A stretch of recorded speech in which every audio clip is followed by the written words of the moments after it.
Arthur was a lifelong farmer. He lived out on the old family farm and had for all of his life. What was once must have been a majestic, those old majestic double balcony farmhouses, by the time I saw it, had broken down and run into a condition where you take a look at it and you wonder how it's still standing. Arthur lived in the front room of that big farmhouse. More specifically, he lived in a big, overstuffed, rotting chair in that front room. He'd been active all his life, a farmer working hard all his life, been active in his area and his little community that he lived in. People knew him. He was out. He was one of those Christians, one of those church members we'd like to call when the doors are open. When the doors are open, he was there, either for a worship service or a Bible study or helping, doing something, doing all kinds of different things, cleaning, fixing things up. If it was open, he was there. But time and age and infirmities in his ever-present friend, arthritis, had taken its toll.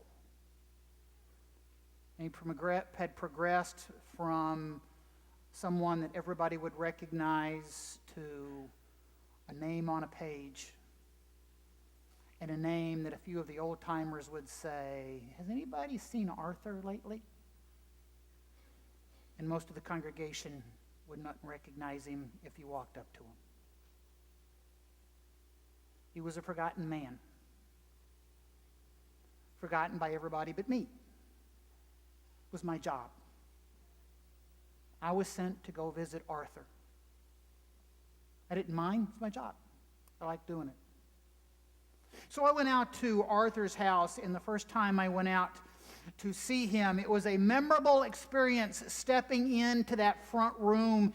My senses were immediately bombarded with dirt and filth and mold and leftover food that was all stages of rotting, and newspapers scattered everywhere. And you can thank me that I did not bring the smells with me this morning.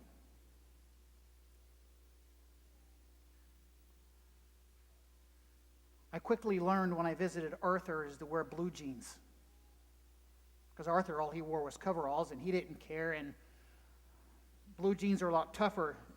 The house was kind of tough on nice slacks like this. So I was ready. I went out there. I was a good Lutheran vicar. I was armed with my Bible reading. I was armed with my 10-minute devotion. I was armed with my good Orthodox Lutheran prayer, ready to give those to him.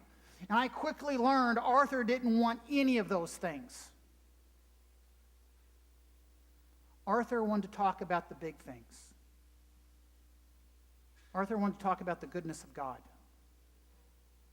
Arthur wanted to talk about why God can seemingly stand there and do nothing when all this evil is rampant in the world. Arthur wanted to talk and struggle about grace. And he went on, and I quickly learned that the one group of people that he hated more than politicians were doctors. But it was my job. I didn't mind.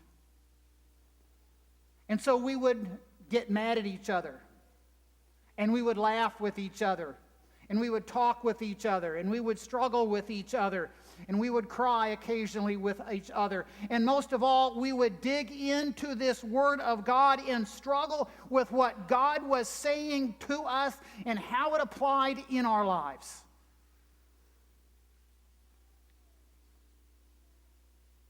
And I learned something at Arthur.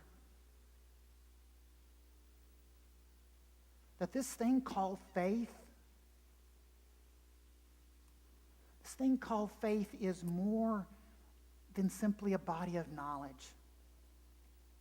But it's more than simply going to a class. It's more than simply memorizing stuff. It's more than simply having stuff in your head. It's more than simply being able to regurgitate the stuff that that pastors tell confirmation students. This thing called faith is real. This thing called faith is what people hang on to when things are down. It's what keeps people going when the chips are tough. It's when times get really hard. It's this thing that they realize that grabs onto them. But I also realized something else. Is this faith is meant to be lived out. To be lived out in daily life. Each and every day.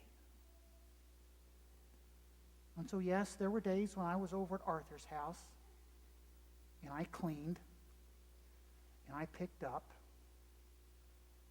I didn't try to straighten. It was kind of impossible. I occasionally would bring food over to Arthur's house.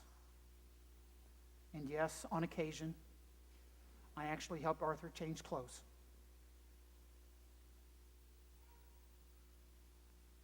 Those cold, drafty days of winter moved into the stifling hot days of summer.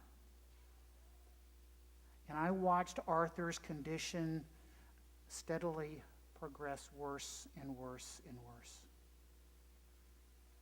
It was one of those sticky, hot series of days, and I would go out to Arthur's house, and I'd say, Arthur, let's go to church. It's air conditioned. Arthur, let's go someplace. We can find you someplace where it's cool.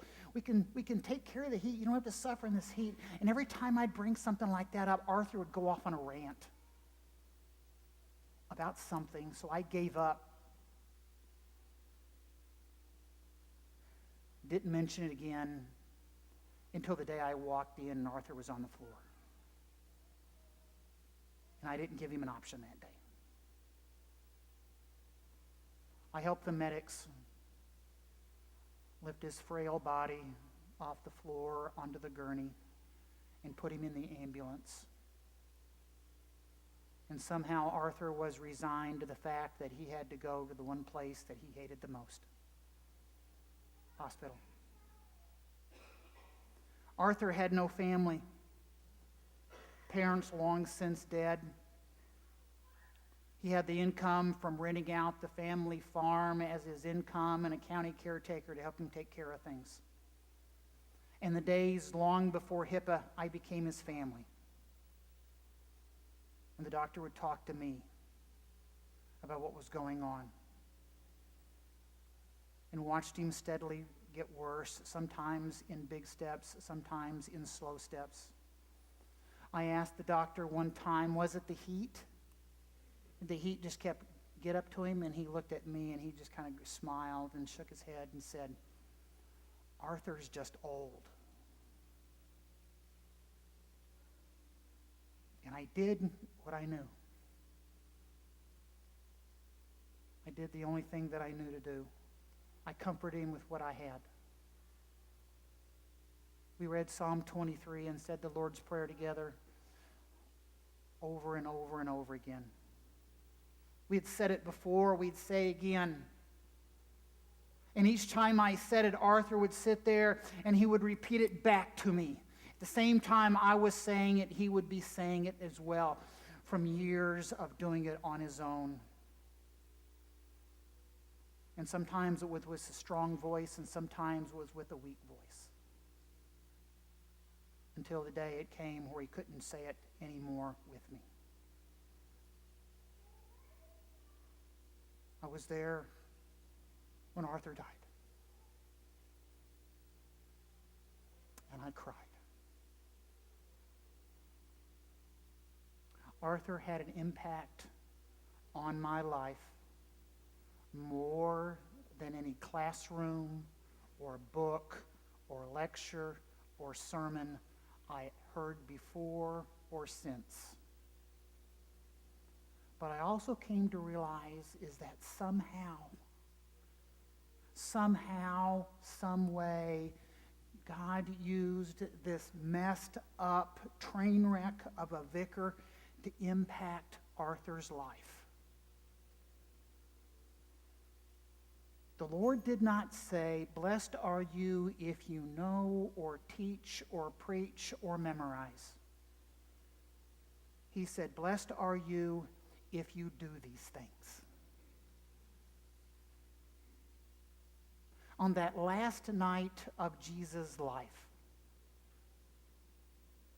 before the teaching, before the Lord's Supper came about, before the prayers, before the chaos of the ensuing hours,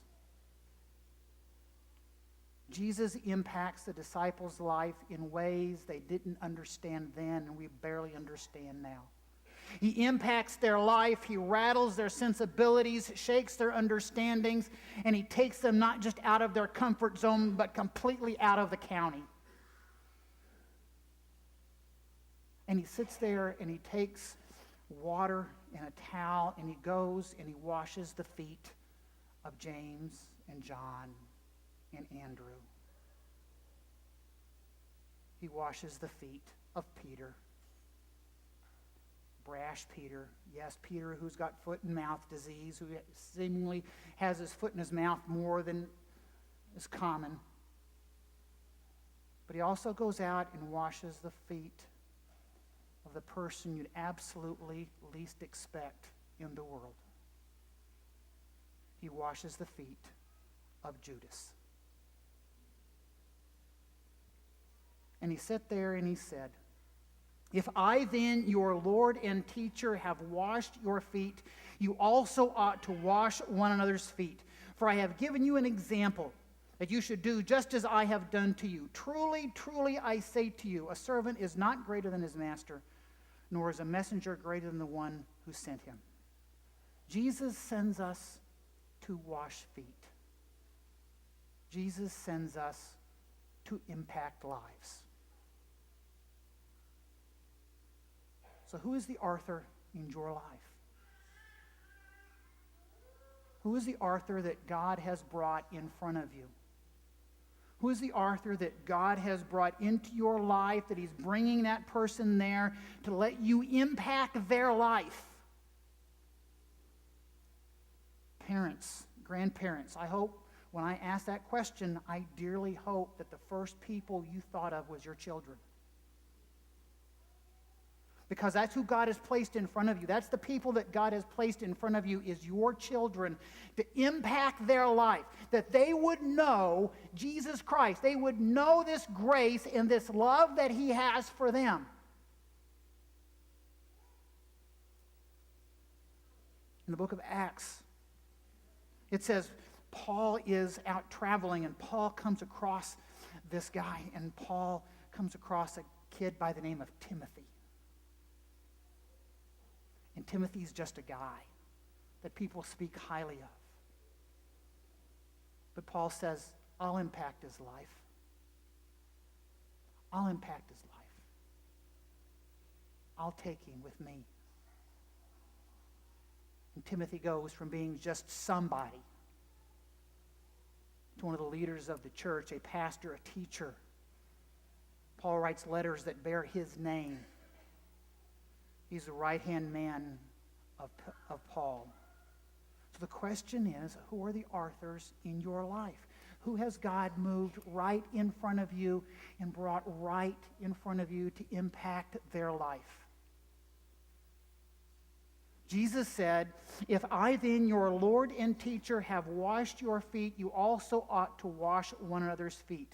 Blessed are you if you do them." That's what our Kenya team is doing. That's why we're sending them over there, to impact lives. We're sending them to wash feet. They're going over there for a retreat for the missionaries in our church body missionaries in Africa. We're going over to impact their lives, impact the lives of the people around them. Can you impact their lives? Can you impact this mission team's life? Can you invest prayer for the next 10 days? and going out. Part of the Impact Sunday is realizing what Arthur helped me realize is this faith is lived out. This faith is about impacting people's lives. We have out on the Welcome Center, we have out in here, we've got all kinds of stuff to be able to impact lives in the community. With international students, with the Division of Youth Services, you can impact lives around the world with compassion. You can impact the lives of the missionaries. All those papers in there on the missionary, those are missionaries in Africa. There are people out there that our team, some of those people in that table are people that our team's going to see and impact their lives this week. But we've got prayer cards for our team. Can you take one of those cards? Take one of those cards or take a couple of those cards and put them on your mirror, or put it on in your, wherever you put it someplace where you can remember to pray for them, to impact their life, so they can impact the lives of others.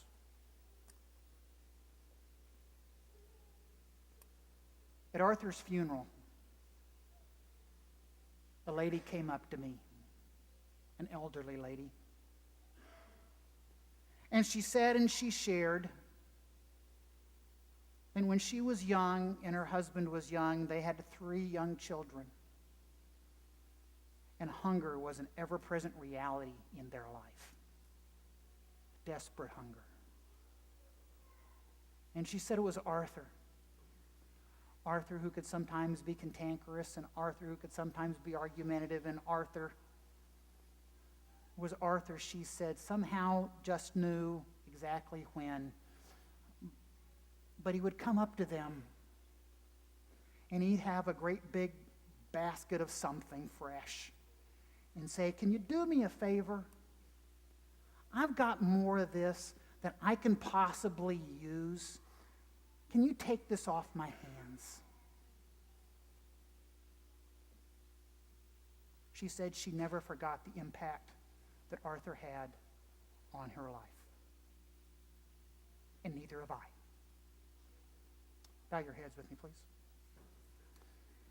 Father in heaven, thank you for the Arthurs in our life. The Arthurs in our life that not only we can share and we can go out and impact their life, but the people that impact our life.